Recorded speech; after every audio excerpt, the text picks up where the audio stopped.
This is 5 on your side at 6. Focused on you. Tonight, the city of St. Louis is recommending people wear masks indoors because of a recent surge in respiratory viruses. They're hoping to limit the spread of illness that include the flu, RSV, and COVID. A lot of people sick out there. Thank you for joining us. I'm Ann Allred. And I'm Mike Bush. The city's health department made that announcement just a few hours ago, hoping to avoid a strain on the St. Louis healthcare system. Our Justina Cornell joins us in studio with more on all this. Justina?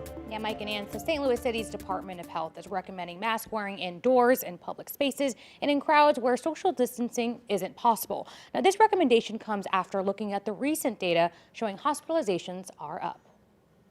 This has certainly been a much busier season for viruses. It's a wave of winter viruses. Most of these viruses are mostly prevalent in the winter months. So much so, St. Louis City's health department released these numbers. COVID hospitalizations are up 38% over the past month.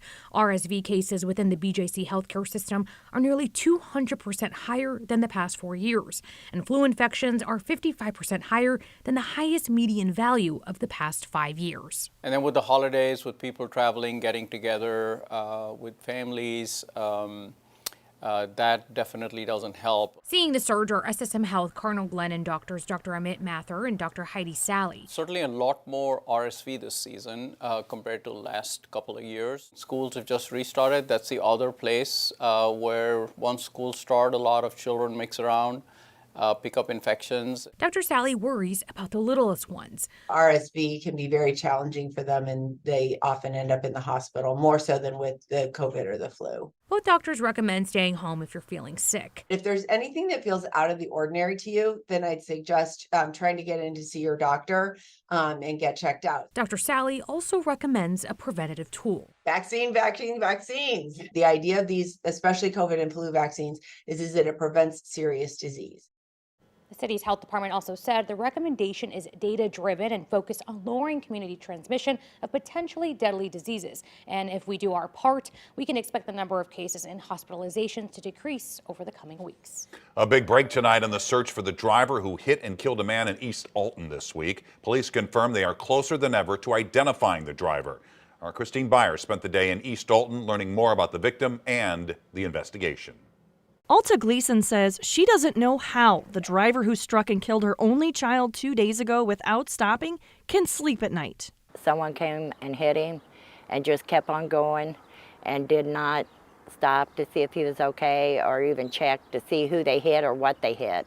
It happened at about 7 p.m. Tuesday. 52-year-old John Gleason was walking here along Powder Mill Road to his house in Cottage Hills. He was visiting my sister, and then he was walking home. Police say the driver of this tan truck struck and killed him and never stopped. Gleason's only daughter, Chassie, says the family needs to know why. If someone would have stopped and helped him, it would be a lot easier knowing that someone did try. Right. Like, instead of just leaving him on the side of the road, like he meant nothing. Chief Scott Golicki says guards at a nearby ammunition factory heard the collision and called police. There is damage to the vehicle. We have evidence that matches that damage, so I think we can physically connect that truck to the scene. Even with this big break in the case, the East Alton Police Department still wants the public to call with any information. If they have information, even if they think it's not significant, we'd sure like it, and we can sort through whether it's significant or not. Gleason leaves behind 6 children and 8 grandchildren. I sure never thought my son would go before me. I just want the guy to come forward, or the woman, whoever hit him. Please come forward so the family can have closure. The not knowing is what's driving us all crazy. I bet. We just want to be able to move past this and move on with our grieving process and everything. Christine Byers, 5 on your side.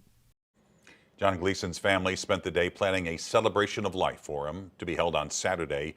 And again, East Alton police are asking anyone with information to call the department. That number is 618-259-6212.